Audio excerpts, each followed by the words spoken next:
coverage of the 24 Hours of Daytona is brought to you by Dodge, a performance revolution, an American revolution, and by BF Goodrich TA radials, built for you to take on the road.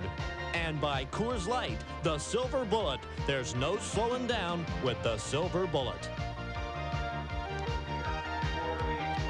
It is the most anticipated moment of the year in the heart of every motorsports fan. The start of a new racing season. Hello, everyone. I'm Dave Despain at Daytona International Speedway, welcoming you to a rite of spring, the 27th Daytona Speed Week.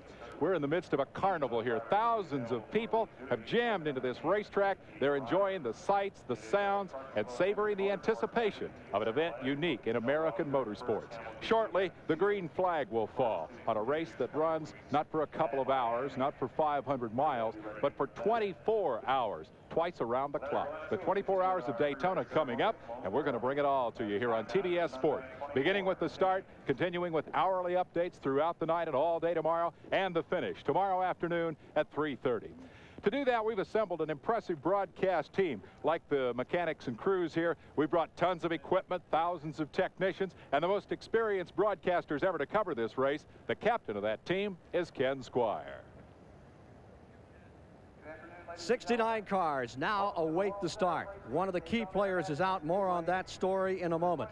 Here we are, ready once again, the 22nd running of this great endurance classic that kicks off the 1986 International Motorsports Association campaign and begins Speed Weeks 1986 here at Daytona, which will culminate in 2 weeks for the Daytona 500.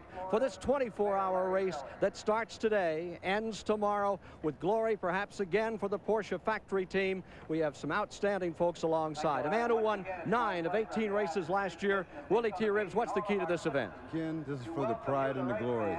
But for the winners, the key is strategy. Who's going to be the rabbit and who's going to be the turtle? A turtle that runs 190 miles per hour while the rabbit runs 195. And after 8, 12, 24 grueling hours, who's going to be in the lead and who's going to be in the pits with a worn-out car? The most star-crossed driver here is this gentleman on my left. He's been here so many times. Third place is a regular, and this year he's as burned up as the car was. David Hobbs, BMW. What really happened to your car? Well, we did some testing at Road Atlanta on the way down here for the 24-hour race, and one of our cars, unfortunately, right around the back of the circuit, caught fire and burnt to the ground, and we really wanted to play safe. The cars were both new, so we thought we'd better play safe and not run the other one. Miami or Sebring, your first appearance now? We'll definitely be with the BMW cars at Miami in 3 weeks' time for the start of our season. Yeah, 2 cars. All right, the toughest part of this race? Well, strategically, as Willie says, is very important, but of course implementing those plans are sometimes more difficult than they appear. It's a tight circuit, 3.5 miles inside this oval. Very slow corners, about 30 gears just a lap. But the main enemy here is night. It's a winter race, so you get long hours of darkness, 12 hours of darkness. Cars are rushing all over the place in the infield here, and it gets very confusing for the drivers. All right, let's go back to Dave Despain at the STP Pit Center. In the STP Pit Communications Center, our leaderboard will help keep track of the action. This guy hopes to put his name up here. Bill Adam has his broadcaster's costume on now, but you're about to change clothes, aren't you? Yes, right now I'm fairly comfortable. I'm not nearly as hot as I will be in about an hour and a half's time. I'll be getting into a number 10 March powered by a Chevrolet motor that hopefully will crack the leaderboard in very short order. Want to see you up there tonight. The most experienced broadcaster covering this race, the editor-publisher of National Speed Sport News, Chris Economaki on pit road, and sure enough, he's got a scoop. Chris? That's it. Okay, this is the place where the pole position car should have started. But moments ago, the engine in the Chevy GTP Corvette to be driven by South African Sarel van der Merwe and American driver Doc Bundy was found to have troubles in the lower end of the Chevrolet engine, and the car was withdrawn from the competition. The fastest qualifier is out of it.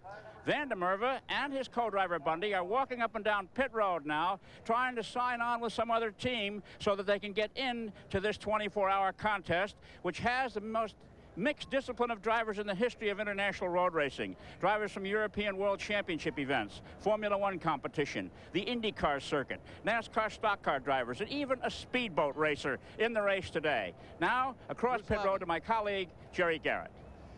Well, Bruce Levin has found himself on the pole as a result. He qualified second. Bruce, you've been coming here since 1980. This is kind of a surprise honor. Yeah, it really is. I hate to back into it. It's on, you know, because somebody else had a failure, but what the heck. It's we're glad to be up front and gives us a good place to start from. This won't change your strategy any, I wouldn't imagine. No, not really. It's a long race, and it just, you know, stay out of trouble and get clean of the rest of the field, and this will give us a good break for that. Okay, thanks, Bruce. We're going out to the Pit Communications Center. Helping us in our coverage of this event, standing by now in the GM Goodrich race headquarters here will be two men that will join our broadcast team tonight. Bill Hennessy will anchor the night shift from down here, and Bob Marshall will be up topside throughout the night, and we'll also have a GM Goodrich news update on other forms of racing earlier, or we should say a little later in this hour, as we get set for a start without the pole-sitting car. It's going to be a fascinating race. It's all going to come to you live right here on TBS Sports. Stand by for action from Daytona International Speedway.